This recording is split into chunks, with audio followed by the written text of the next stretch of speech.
Are you ready to master the world of IT risk management and secure your CRISC certification? Most candidates struggle with the nuances of risk response and governance. But today, we are breaking down 30 high-yield exam questions that reflect the latest ISACA standards. In this video, we will cover CRISC exam practice questions, certified in Risk and Information Systems Control. Training. Master the ISACA CRISC exam with this comprehensive practice session.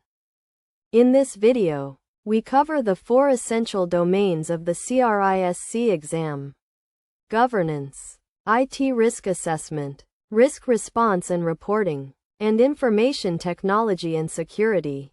We don't just give you the answers. We provide deep dive explanations to ensure you understand the logic behind the correct choice. Before we dive in, make sure to grab a pen and paper to track your score.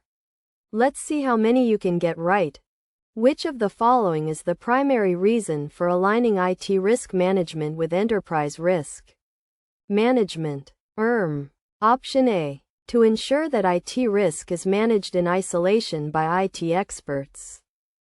Option B. To provide a consistent view of risk across the entire organization. Option C. To automate the risk reporting process for stakeholders. Option D. To satisfy regulatory requirements for IT compliance.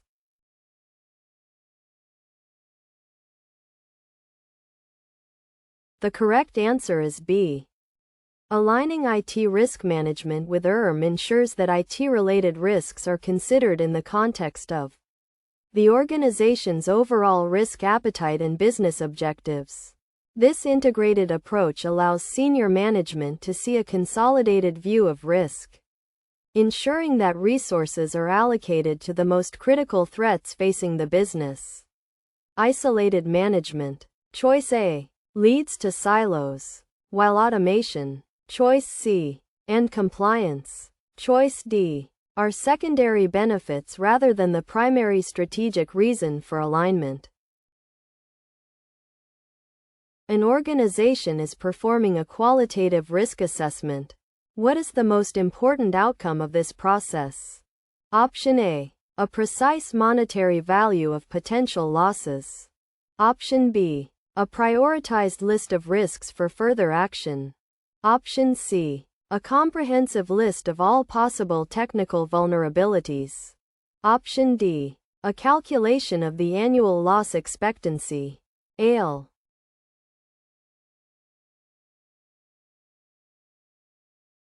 The correct answer is B. Qualitative risk assessments focus on subjective scales, e.g., high, medium, low, to evaluate the probability and impact of risks. The primary goal is to prioritize these risks so that management can focus on the most significant ones. Monetary values, choice A, and ALE, choice D, are characteristics of quantitative assessments. A list of technical vulnerabilities, choice C, is part of the process but not the ultimate strategic outcome. After identifying a risk, an organization decides to purchase an insurance policy. This is an example of which risk response. Option A, risk mitigation. Option B, risk avoidance. Option C, risk sharing, transfer. Option D, risk acceptance.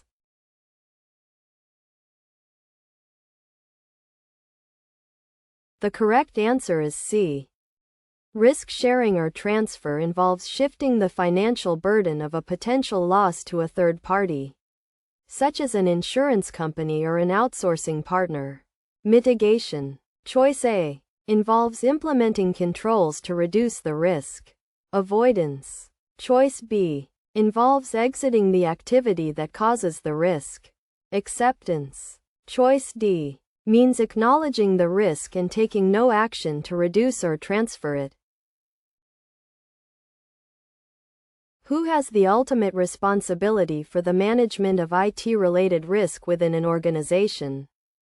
Option A, The Chief Information Security Officer, CISO. Option B, the IT Audit Manager. Option C, the Board of Directors. Option D, the Risk Management Committee.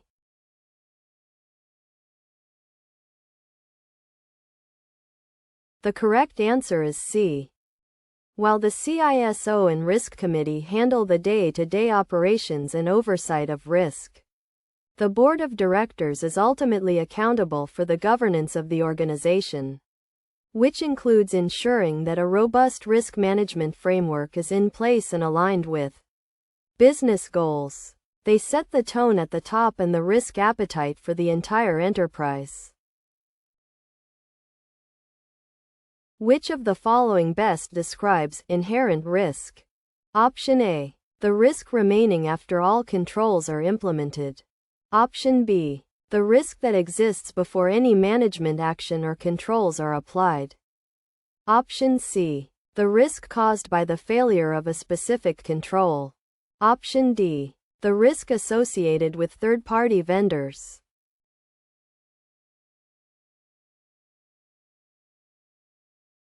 The correct answer is B.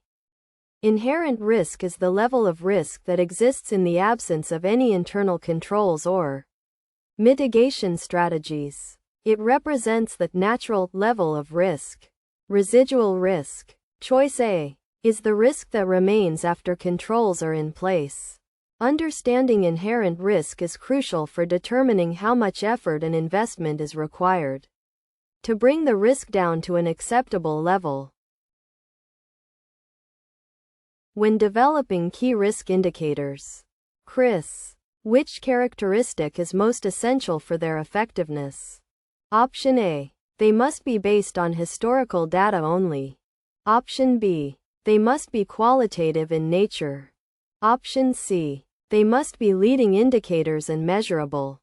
Option D, they must be set by the external auditors.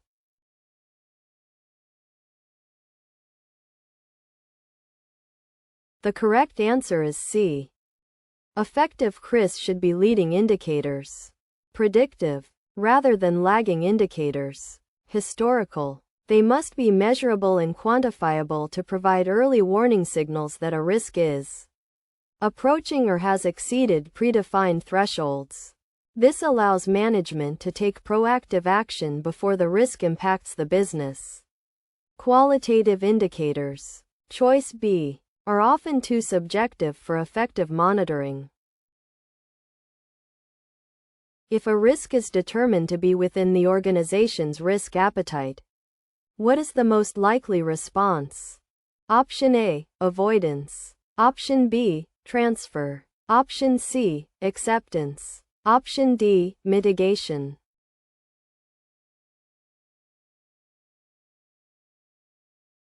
The correct answer is C.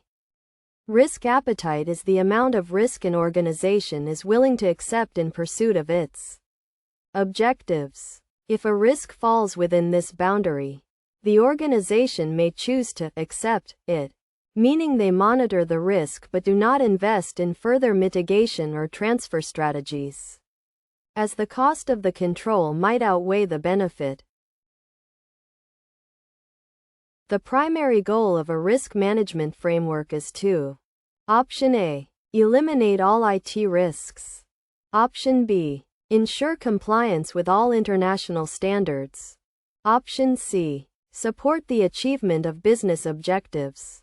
Option D, increase the complexity of the IT environment.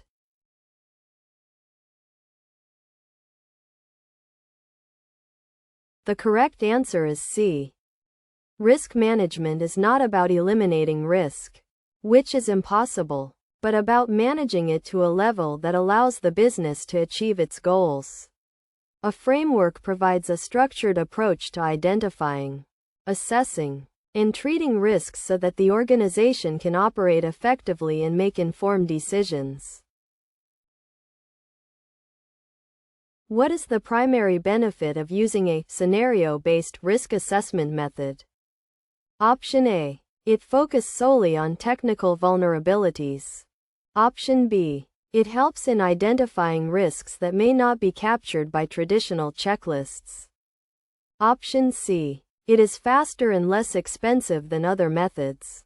Option D. It provides a purely quantitative output.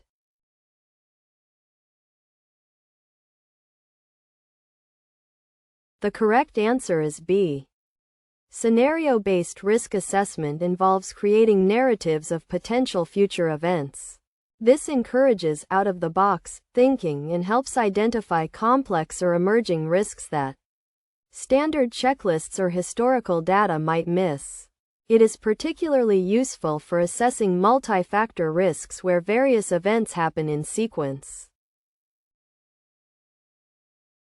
Which of the following is an example of a detective control? Option A. A firewall blocking unauthorized traffic. Option B. An automated alert triggered by a failed login attempt. Option C. A policy requiring strong passwords. Option D. Data encryption at rest.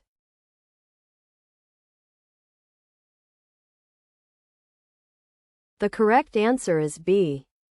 Detective controls are designed to identify and record an event after it has occurred, or while it is occurring. An automated alert for failed logins detects potential malicious activity. Firewalls, choice A, and encryption, choice D, are preventive controls, and policies, choice C, are directive administrative controls.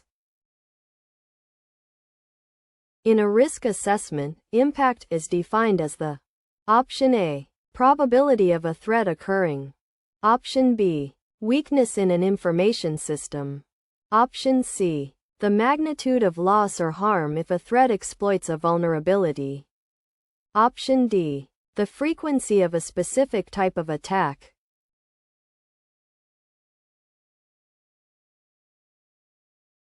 The correct answer is C. Impact refers to the consequences or the extent of damage the organization would suffer if a risk event occurs. This can be measured in financial loss, reputation damage, or operational downtime. Choice A refers to probability, and choice B refers to a vulnerability. Which of the following is the most important factor when defining risk tolerance? Option A. The budget of the IT department. Option B. The organization's overall risk appetite. Option C. The recommendations of the IT auditors. Option D. The industry's average risk level.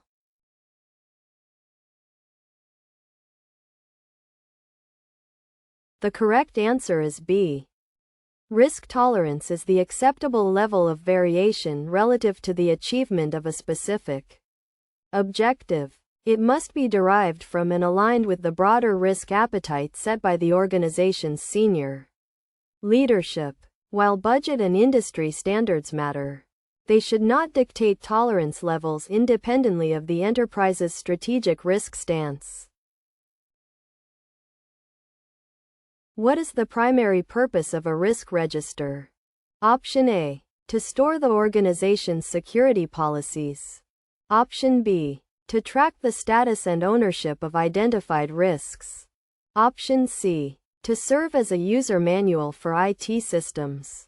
Option D. To list the contact information of all IT employees.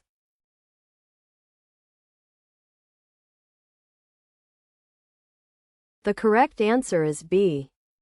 The risk register, or risk log, is a central repository for all information related to identified risks. It typically includes the description of the risk, its impact, probability, owner, response strategy, and current status. It is the primary tool for monitoring risk management activities over time. Which of the following is a key goal of configuration management? Option A. To ensure that all systems are updated manually. Option B. To maintain the integrity of IT assets through controlled changes. Option C. To eliminate the need for vulnerability scanning. Option D. to reduce the number of IT staff required.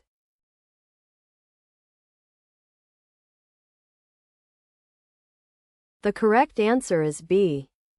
Configuration management ensures that the current state of IT assets, hardware, software, settings, is documented and that any changes are made in a controlled, authorized, and predictable manner. This helps prevent configuration drift, which can introduce new security vulnerabilities or operational instability. An IT risk practitioner discovers a vulnerability in a legacy system that cannot be patched. What should be the next step? Option A. Decommission the system immediately. Option B. Ignore the vulnerability if the system is old. Option C. Perform a risk assessment to determine the impact and likelihood. Option D. Notify the external regulator immediately.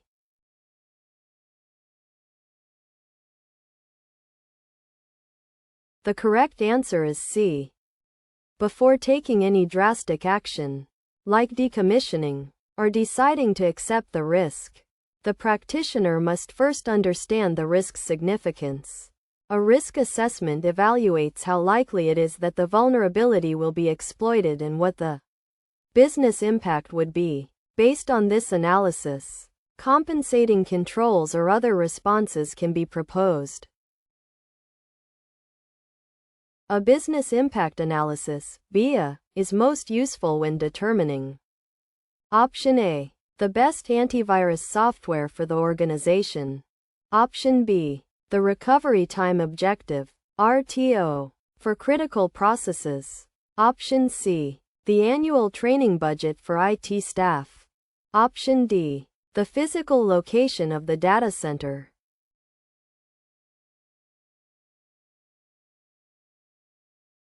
The correct answer is B. A BIA is used to identify and prioritize business functions and processes. It determines the potential impact of an interruption and helps set priorities for recovery. Specifically, the RTO, how quickly a process must be restored, and RPO, how much data loss is acceptable. Which of the following provides the best evidence of the effectiveness of a risk response? Option A. The completion of the risk response project on time. Option B. A decrease in the frequency or impact of the risk event. Option C. A high level of satisfaction from the IT team. Option D. The total amount of money spent on controls.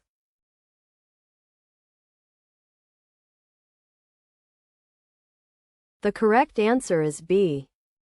The ultimate measure of a risk response's effectiveness is whether it actually reduces the risk, probability or impact, to the desired residual level.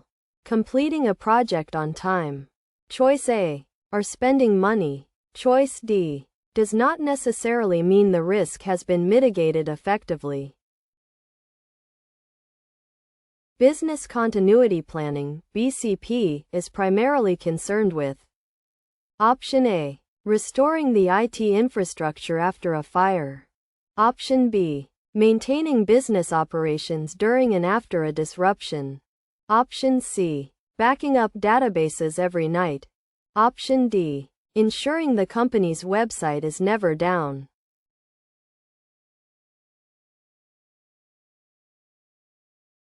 The correct answer is B.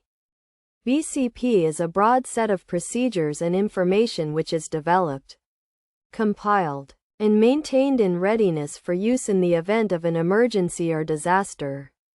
Its focus is on the continuity of the entire business, not just IT systems, which is the focus of disaster recovery planning. Which document outlines the organization's high-level approach to managing IT risk? Option A. The IT Risk Management Policy. Option B. The System Administration Manual. Option C. The Network Topology Diagram. Option D. The Incident Response Log.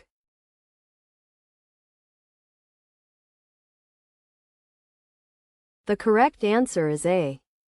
The risk management policy is a high-level document approved by senior management that defines the principles, objectives, roles, and responsibilities for managing risk.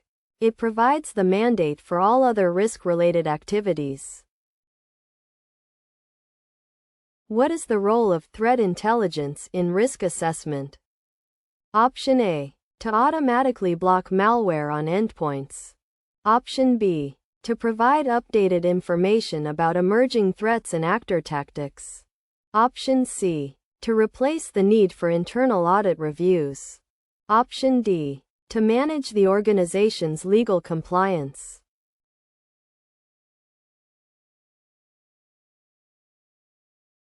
The correct answer is B. Threat intelligence provides data about current and emerging threats, e.g., new ransomware strains, hacker groups. This information is used during the risk assessment process to adjust the probability and impact ratings of various risks based on the current threat landscape. A risk practitioner is reporting risk to the board. Which format is usually most effective? Option A. Detailed technical logs of firewall activity. Option B. A high-level dashboard showing key risk trends and status. Option C. A 500-page report of every vulnerability found. Option D. A verbal report with no supporting documentation.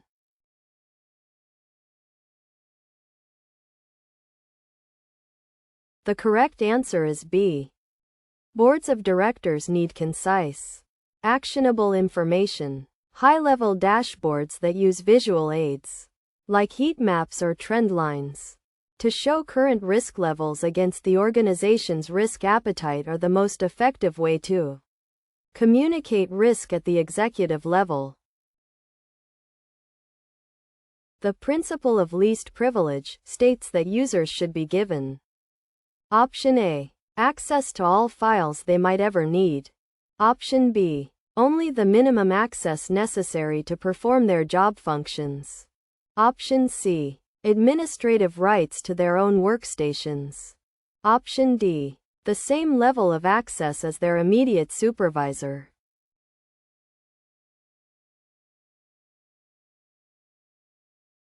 The correct answer is B. The principle of least privilege, POLP, is a core security concept that minimizes the attack surface. By giving users only the access they absolutely need, the organization limits the potential damage that could occur due to an accidental error or a malicious compromise of that user's account. What should a risk practitioner do if a business owner decides to accept a risk that exceeds the enterprise risk appetite? Option A. Agree with the business owner and update the risk register. Option B. Escalate the issue to senior management or the risk committee. Option C. Implement controls without the business owner's permission. Option D. Ignore the risk since the business owner is responsible.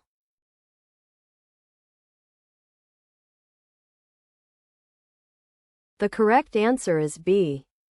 If a risk acceptance decision violates the established risk appetite set by the board, it must be escalated. A single business owner does not have the authority to bypass the enterprise's risk boundaries. Escalation ensures that senior management is aware of the situation and can either provide an exception or override the business owner's decision. Which of the following is a vulnerability? Option A. A skilled hacker group. Option B. An unpatched operating system. Option C. A severe thunderstorm. Option D. A competitor's new product launch.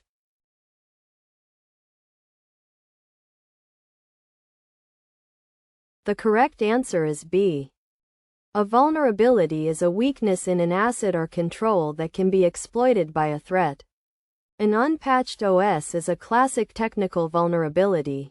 A hacker, choice A, and a thunderstorm, choice C, are threats. A competitor's launch, Choice D is a business risk but not an IT vulnerability.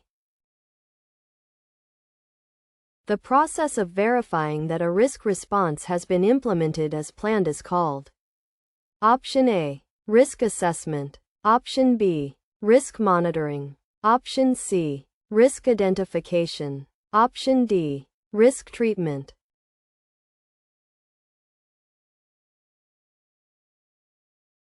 The correct answer is B. Risk monitoring involves tracking the status of risks, ensuring that risk response plans are executed, and evaluating the ongoing effectiveness of controls. It is a continuous process to ensure that the risk profile remains within acceptable limits. Which of the following is the most effective way to prevent unauthorized physical access to a data center? Option A, a sign-in sheet at the front desk. Option B, biometric access controls and man traps. Option C, a security policy manual.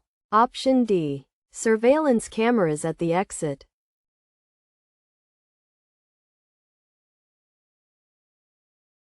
The correct answer is B. Biometric controls, like fingerprints and man traps, physical enclosures that prevent tailgating, are strong physical preventive controls.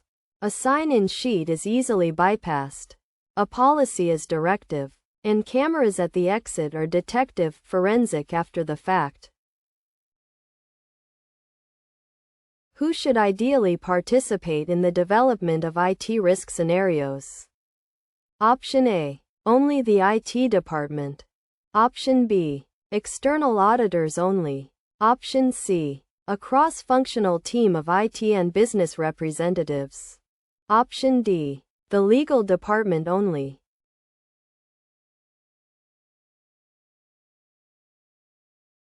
The correct answer is C. Risk scenarios should be realistic and cover both technical and business impacts. Involving both IT and business stakeholders ensures that technical threats are understood in the context of business processes, leading to more accurate risk assessments. What does a heat map represent in a risk report? Option A, the temperature of the servers in the data center. Option B, a visual representation of risks based on their impact and likelihood. Option C, the geographical locations of cyber attacks. Option D, the distribution of the IT budget.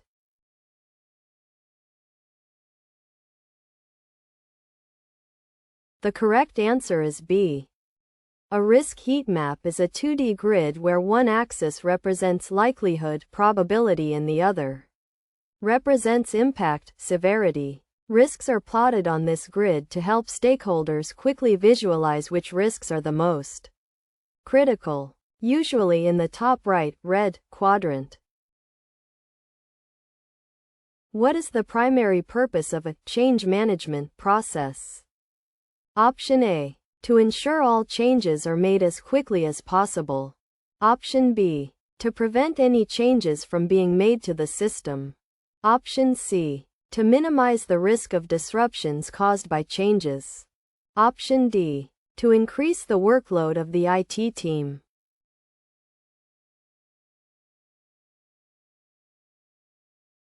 The correct answer is C.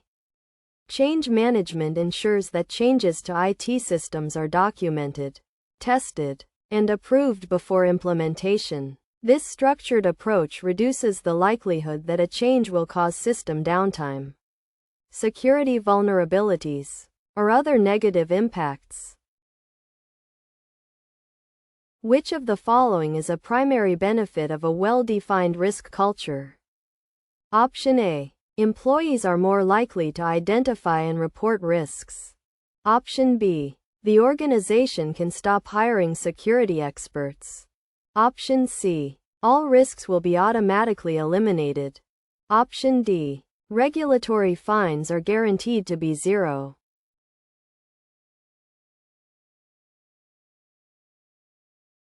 The correct answer is A. A strong risk culture means that risk awareness is embedded throughout the organization. When employees at all levels understand and value risk management, they are much more likely to be proactive in identifying potential issues and reporting them through the proper channels, creating a more resilient enterprise. That concludes our 30-question deep dive into the CRISC exam domains. I hope these explanations helped clarify the ISACA way of thinking. If you found this video helpful, please give it a thumbs up and subscribe for more certification prep content. Don't forget to share your score in the comments below.